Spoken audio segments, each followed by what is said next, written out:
오늘의 키워드 시간입니다. 김대호 박사 나오셨습니다. 박사님 어서 오십시오. 네, 반갑습니다. 네, 자 오늘 짚어볼 이슈들 상당히 굵직한 것들이 많은데요. 첫 번째부터 확인하시죠. 팔란티어 충격. 밤사이 팔란티어 주가 8% 가까이 급락하는 모습입니다. 어제 양호한 실적을 발표했음에도 불구하고 AI 고평가 논란 그 중심에 서면서 이렇게 약세를 면치 못했는데 어떻게 해석을 해야 되겠습니까, 박사님? 네, 지금 팔란티어의 충격이 뉴욕 증시에 큰 부담이 됐다 이렇게 볼 수가 있겠습니다. 예. 사실 하루 전 실적 발표한 직후에 그 시간 후 거래에서도요. 바로 실적 발표 직후에는 조금 오르는 듯했지만 바로 아주 크게 밀렸습니다. 그리고 어제 하루 종일 우리나라 낮 거래 시간에 미국의 선물, 미국의 퓨처 트레이드가 진행되고 있었는데 그때도 팔란티어 충격 때문에 미국의 주가 지수 선물이 아주 크게 떨어졌었거든요. 네. 한때 10%까지 떨어지는 그런 모습을 보였습니다. 이 거대한 주식이 하루에 10%씩 떨어진다. 보통 예사일이 아니죠. 자, 이 실적을 두고 여러 가지 설왕설래가 있는데요. 지금 증권사 예상치하고 자꾸 비교를 하면 이게 그 진실, 그러니까 현재 팔란티어가 직접 당면하고 있는 어떤 미래의 잠재적 위험 이런 것을 좀 반영하기 어렵다. 이런 면에서 금융 시장에서의 예상치 문제는 좀 벗어날 필요가 있습니다. 왜냐하면 지금 팔란티어는 이 PER 지수가 무려 660입니다. 이거 660이라는 것은 상상하기 어려운 엄청나게 밸류에이션이 높은 예.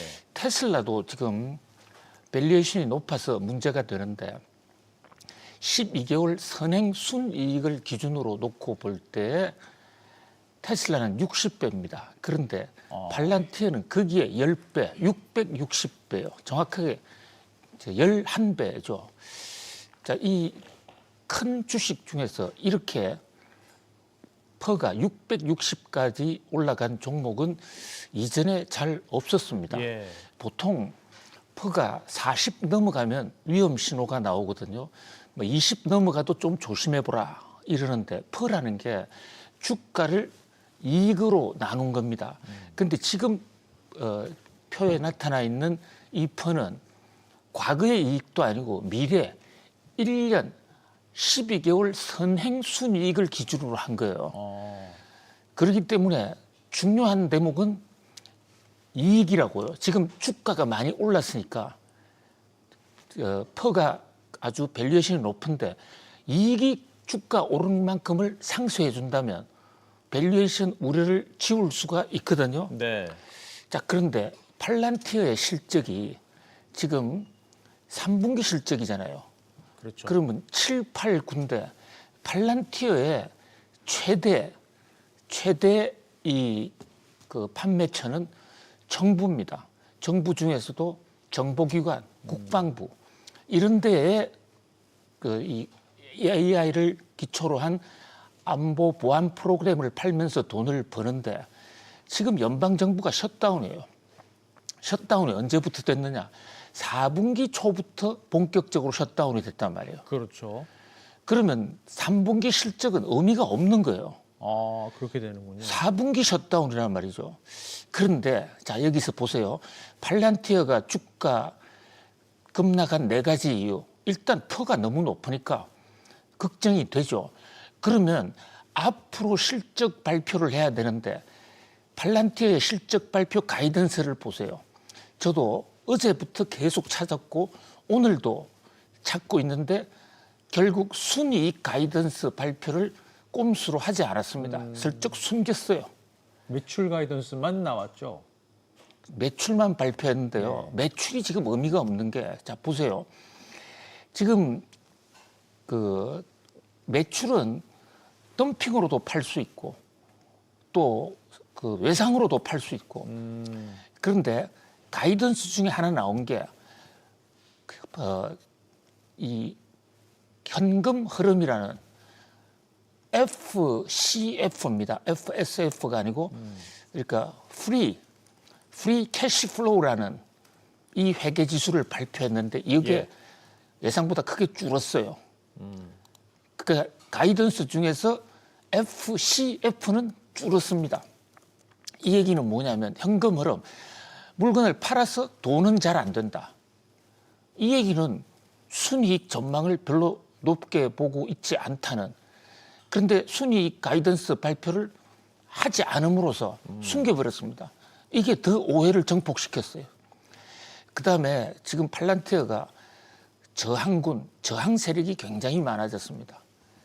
최근에 이스라엘과 가자 지구 사태를 겪으면서요, 이스라엘 군의 안보 보안 시스템에 적극 지원했거든요. 팔란티어의 피터 틸이 유대인입니다. 그러다 보니까 또 유대인 반하는 팔레스타인 계통이나 이런 많은 세력에서 이 팔란티어 이거 너무 이스라엘 편 아니야? 이러면서 팔란티어를 사지 말자 하는 이런 세력도 또 있었고요. 또 지금 미국 이민자들에 대해서도 팔란티어 정보 보안 시스템이 그동안의 행적을 가지고 가려내는 뭐 이러다 보니까 외국 정부하고도 지금 충돌을 그냥 미운 오리 역할을 좀 한 거죠. 그러나 가장 중요한 것은 역시 퍼가 높기 때문에 이번 실적에서 우리가 관심을 가지고 봐야 된 것은 자, 미래 수익이 그동안에 주가 높은 것보다도 더 높아졌을까, 높아질까라는 대목인데 그 발표를 아예 안 한 겁니다. 거기다가 4분기 셧다운에 따른 피해가 얼마일 것이다. 그걸 솔직히 발표해야 되는데 그 대목도 숨겼어요. 뭐 이런 요인들이 정권 시장에 역풍을 가져왔다. 뭐 그러나 팔란티어가 이거 하나로서 무너진다. 이렇게 보기는 어렵습니다. 왜냐하면 정보 보안 시스템 트럼프의 수요는 계속 있고요.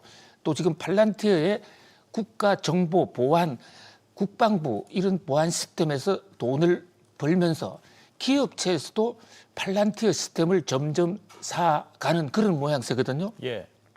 이번 실적에서 가장 긍정적인 것, 가장 포지티브한 대목은 보면 실적 발표에서 그동안에 팔란티어가 정부 부분에만 의존을 하고 살아온 회사인데 민간 부분의 매출이 굉장히 늘어났다는 거. 이것은 팔란티어의 미래 가능성, 외연 확장 가능성을 보여줬다. 다만 퍼가 높은 상태에서 순이익 발표를 숨겼다는 것이 흠이다. 그것이 오히려 충격을 가져왔다. 이렇게 볼 수 있겠습니다. 팔란티어 주가 흐름 지금 잠깐 제가 확인을 해보니까 시간 외 거래에서 또 1% 넘게 빠지고 있습니다. 이건 좀 주목을 해보셔야 될 것 같고요. 자, 다음 뉴스 키워드 보시죠.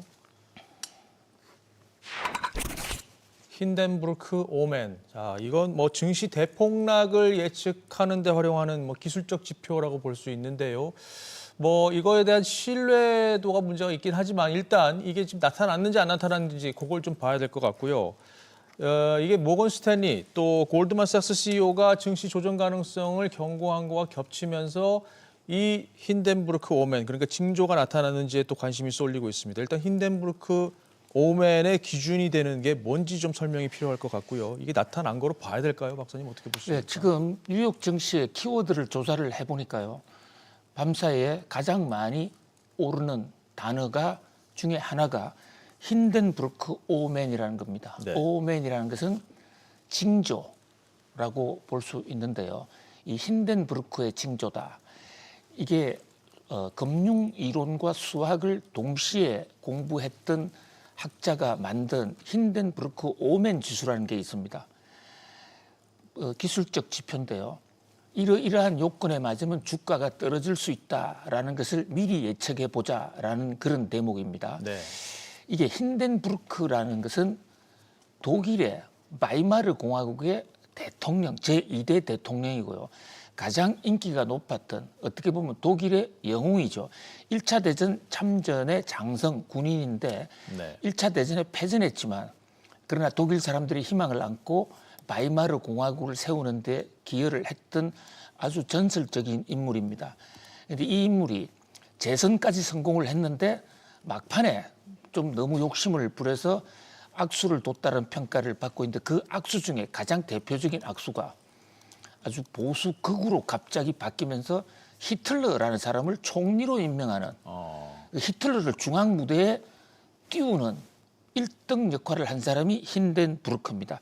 물론 힌덴부르크는 히틀러가 그렇게 세계를 말아먹으려고는 생각도 못했겠죠. 네. 그래서 이제 힌덴부르크 사후에 히틀러가 집권을 한 이후에 힌덴부르크를 영웅으로 모십니다. 그리고 그때 독일이 비행선을 인류 최초로 개발을 하며 비행선이라는 게 고무풍선처럼 크게 만들어서 많은 사람을 한꺼번에 해상 또는 저 먼 대륙으로 실어 나르는 비행기인데요. 오늘날 비행기 이전에 가장 최첨단의 기술이었습니다. 이 비행선 이름도 힌덴부르크라고 지었습니다. 그런데 힌덴부르크호 정말 독일 경제, 독일 과학 기술의 상징인데 1937년에 뉴저지 그러니까 애틀란타 시티에서 뉴욕 올라가는 길 왼쪽에 그 미국의 거대한 해군 기지가 있는데 그 해군 기지에 내리면서 비행기가 폭발했어요. 예. 그래서 많은 사람이 죽었고 그 현장에는 지금도 그 힌덴부르크 사망자 명단 기념비가 있습니다. 이 왜 하필 힌덴부르크라는 이름을 가져왔느냐? 잘 나갈 때 조심하자는 겁니다. 아주 잘 나가던 비행선이 갑자기 무너졌거든요. 네. 그래서 이 힌덴부르크 오맨이란 지수는 예를 들어서 52주 연속으로 주가가 52주 최대치를 기록하는 종목이 50개 넘어간다든지 너무 잘 나갈 때 어떤 시장 붕괴 전조가 있다는 것을 수학적으로 밝혀낸 그런 지수인데요. 5가지 조건이 있는데 뭐 그 기준은 상당히 좀 전문적입니다. 어쨌든 잘 나갈 때 주가가 떨어질 수 있다라는 것을 보여주는 하나의 경고가 힌덴부르크 오만인데 요즘 뉴욕 증시 얼마나 잘 나갑니까? 그렇죠. 그런데 갑자기 데이비드 솔로몬이 홍콩에 지금 와 있는데요. 여기서 앞으로 주가가 10 내지 20% 하락할 가능성을 공개 경고를 했습니다. 뭐 퍼센트 경고는 누구나 할 수 있는 건데 두 번째 문장이 더 심각해요. 기술주 밸류에이션은 이미 포화 상태다. 가뜩이나 지금 핀란티어가 퍼가 PER이 660이다 해서 주가가 떨어지고 있는 이 상황 속에서 기술주 밸류에이션이 위험하다 정도가 아니라 이미 포화 상태다. 이렇게 얘기를 해보니까 기술주들이 한꺼번에 와르르 떨어지는 이런 상황이거든요. 또 모간 스탠리라는 회사도 있습니다. 모간 스탠리, JP 모간에서 분리 독립한 회사인데 우리나라 증권 시장을 자주 우리나라 반도체 위험하다라는 그런 비관적 보고서를 많이 낸 곳이죠.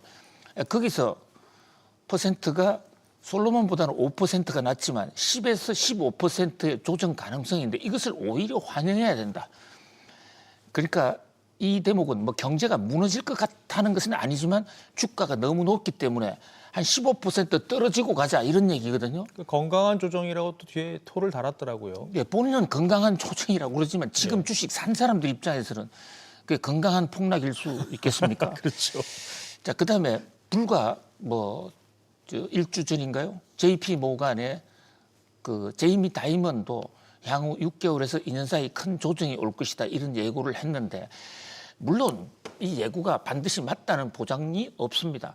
또 모든 기술적 지표라는 게 100% 맞는 것도 아니기 때문에 뭐 힌덴부르크의 오맨이라는 키워드가 좀 언급됐다고 해서 뉴욕 증시가 갑자기 무너진다 이렇게 보는 것은 좀 과대한 이 우려고요. 네. 다만 한 가지 지금 PER 지수가 굉장히 높아져 있기 때문에 그럼에도 불구하고 순이익만 받쳐주면 AI 폭풍은 더 갈 수 있습니다. 예. 그런 면에서 지금 관점, 포인트는 이 회사의 미래 수익이 어느 정도 나올 수 있는 회사냐. 이제 이 와중에 테슬라가 좀 매출이 급격히 떨어지는 거기다가 지금 머스크의 거액 보상을 둘러싸고 노르웨이 국부펀드에서도 이건 사기다 이러면서 반대 움직임을 나타내는 이런 움직임이 테슬라 주가를 떨어뜨렸고 예. 테슬라 역시 PER이 높은 주식이기 때문에 밤사이에 뉴욕 증시에서는 PER이 높은 주식들이 한 차례 큰 홍역을 치렀다. 이렇게 볼 수 있겠습니다. 그렇군요. 그러니까 안 좋은 뉴스가 나오면 PER부터 좀 보는 습관을 좀 들여야 될 것 같습니다. 자, 다음 뉴스 키워드 보시죠. 맘다니 뉴욕 시장. 자, 지금 미국에서 아주 중요한 선거가 진행이 되고 있습니다. 밤사이 시작이 됐는데요. 가장 큰 관심은 뉴욕 시장이 누가 될 것이냐입니다. 이제 앞서 김대우 박사님께서도 짚어준 적이 있는데 이 조란 맘다니 후보가 지금 선두를 달리고 있는데 이번 트럼프와 완전 대립각을 세우고 있는 인물이고요. 여기에 맞서서 지금 앤드루 쿠오모 전 뉴욕 주지사도 지금 참전을 해서 1, 2위를 다투고 있는 상황으로 여론조사 결과가 그렇게 나오고 있는데요. 만약에 맘다니 후보가 뉴욕시장이 되면 이 파장이 만만치 않을 것 같은데 어떻게 예상하십니까? 그렇습니다. 미국 뉴욕이라는 곳이 인구가 2천만에 가까운 세계 최대 도시고 또 돈이 가장 많이 몰려있는 금융 수도지 않습니까? 예. 미국은 수도 워싱턴은 자그마한 시골이에요. 그러니까 사실상의 미국의 지방자치단체장 중에서 가장 영향력이 큰 인물은 워싱턴 시장이 아니고 뉴욕 시장입니다. 그런 관점에서 우리나라로 보면 뭐 서울시장 선거다 이렇게 볼 수가 있죠. 예. 이 미국의 뉴욕 민주당의 텃밭이기 때문에 민주당 후보의 당선 가능성이 매우 높습니다. 그런데 이제 이번에는 좀 묘한 양상이 벌어졌어요. 원래 시장을 했던 이 전직 시장도 민주당 출신인데 이분이 지금 무소속으로 나와서 민주당 출신이 2명이거든요. 네. 그럼에도 불구하고 공화당 후보는 지금 지지율이 꼴등입니다. 예. 그래서 공화당 후보는 당선 가능성이 거의 없다 이렇게 볼 수 있고요. 자, 지금 쿠오모라는 후보가 민주당 출신으로 전 시장을 했고 지금 무소속으로 나와 있는데 트럼프 대통령이 요즘 선거운동을 하고 있습니다. 쿠오모, 앤드루 쿠오모를 당선시키자. 그래서 쿠오모가 당선되면 뉴욕에 자금을 많이 보태주겠지만 맘다니가 되면 한 푼도 국물도 없다. 이러면서 지금 트럼프가 선거에 노골적으로 개입하는 양상인데요. 이게 왜 이러냐면 사실 맘다니도 너무 과격 진보기 때문에 정통파 민주당 세력들, 중도 민주당 세력들은 맘다니 별로 좋아하지 않았어요. 네. 우선 우간다 출신으로 무슬림이고 생각도 굉장히 극진적 좌파입니다. 아예 소속 단체가 민주사회주의자 이러는데 그럼에도 불구하고 지금 맘다니 돌풍이 생기고 있는 것은 바로 트럼프 때문이다. 이렇게 미국 언론들은 분석하고 있거든요. 트럼프가 너무 극으로 가다 보니까 이번 선거는 맘다니 지지 선거가 아니라 반 트럼프가 한풀이하는 선거다. 트럼프 미운 사람 다 모여라. 뭐 선거 구호도 이런 게 지금 나와 있습니다. 자, 맘다니의 공약을 보면 아파트 임대료 동결, 버스 요금 무료, 시간당 임금 2배 인상, 서민들 파고드는데 그 정책이 굉장히 쇼킹하죠. 자, 지금 트럼프 지지율이요. 취임 이후 최악으로 떨어졌는데 그런데 그 내용 중에 보면 경제 상황이 악화됐다. 이 72%예요. 아니 미국 경제를 살려서 메이크 아메리카 그레이트 어게인 하겠다고 한 트럼프 정책인데 정작 미국 국민들은 경제 상황 악화됐다. 72%. 자, 셧다운 민주당 때문이 아니라 공화당 때문이다. 그러면서 61%. 또 대통령 권한 남용 61%. 자, 이제 이것이 뉴욕 시장 선거에 어떻게 나타나느냐. 트럼프에 대한 비판 여론이 어느 정도 높게 나타나느냐. 민주당 후보가 되는 것에 대해서는 뭐 현재로서는 여론조사상은 거의 기정사실로 돼 있고 반 트럼프 세력이 얼마나 힘을 발휘하느냐. 이것이 뉴욕 시장 선거의 관전 포인트다. 이렇게 볼 수 있겠습니다. 그렇군요. 예, 뭐 앞서 민주당 때문이 아니라 공화당 때문이 아니라 바꿔야 될 것 같은데요. 공화당 때문이 아니고 민주당 때문이다라고 말을 했죠. 자, 오늘 마지막 뉴스 키워드 보시겠습니다.